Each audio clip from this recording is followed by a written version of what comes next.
Problem 39 in section 6.2, the National Health and Nutrition Survey reported that 30% of adults in the United States have hypertension, that means high blood pressure. A sample of 25 adults is studied. So this problem is a binomial problem. The number of trials is 25 and the probability of success is 0.3. So for the binomial problem, we have to identify N and P are the important. So N is 25 and the probability is 0.3. So you are looking for the person who got blood pressure, high blood pressure. So for each person, you come to each person and you expect that 30% of that person, will have the high blood pressure. So we are going to use the GeoGebra to solve this problem. Then we go to GeoGebra and we will input 25 for N and the probability is 0.3. So this is the GeoGebra. Make sure you're gonna pick binomial in here. The N is 25 and the probability is 0.3.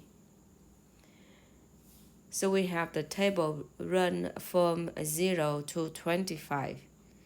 Now we go back to our problem. A, what is the probability that exactly 6 of them have hypertension? So 6 of them, so you just look at the table and you just choose the 6 right here. That is 0.1472. 0.1472.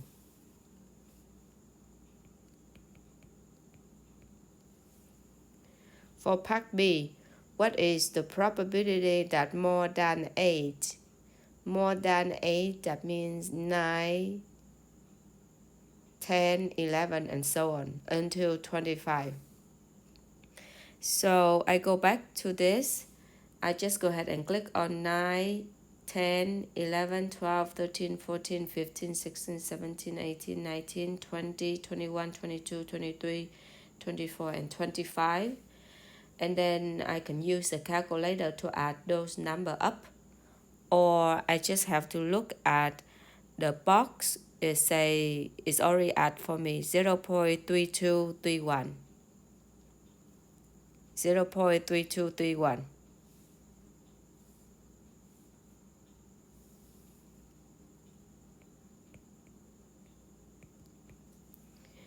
And part C, what is the probability that fewer than 4?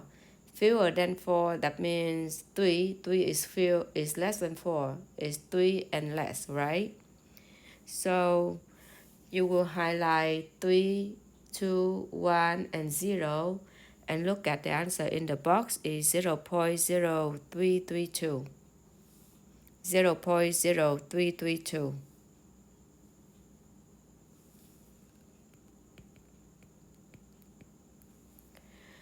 Would it be unusual if more than 10 of them have hypertension? So first of all, we have to calculate the probability that more than 10. Okay, so let's calculate that number first. More than 10. More than 10 is mean 11. 12, 13, 14, 15, 16, 17, 18, 19, 20, 21, 22, 23, 24, 25. The answer is 0.0978.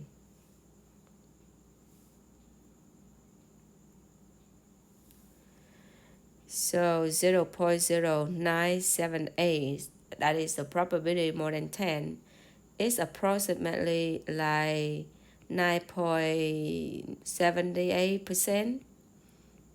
And you recall that if we have 5% or more, that would be usual. And 5% or less, less than 5% is usual. So 5% or more is usual. 5% or more is unusual. Sorry, 5% or more is usual and less than 5% is unusual. We have the answer in problem D is 9%. So 9% is here, right? 9% is more than 5. So it is usual. So the question asks us is will be unusual or not? So we say no, it's not unusual. It would not be unusual.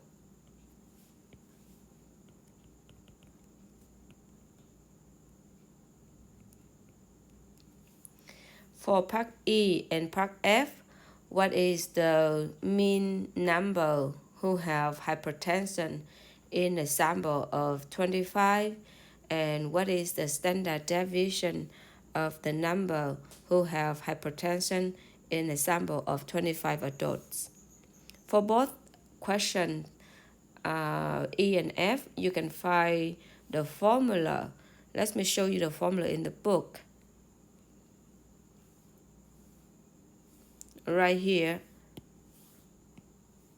Okay, so the mean is n times p, the variance is sigma square is n times p times 1 minus p, and the standard deviation, we take the square root of the variance. So go back, let's write down the formula. To find the mean, the mean is n times p, the standard deviation sigma x is the square root of n times p times 1 minus p. So we already have the n in this problem is 25, and the p is 30%, which is 0.3. And the standard deviation, you just take the square root of 25 times 0.3 and then times 1 minus 0.3. And check the calculator in the back of the book. That's another way for us to double check our answer is we go back to the GeoGebra, and at the corner, you see at the corner right below the word distribution and statistic on the left hand side, on the top left corner, you see that the mean is 7.5 and the standard deviation is 2.2913. Okay, so that would be the answer that you use the formula and plug in the number.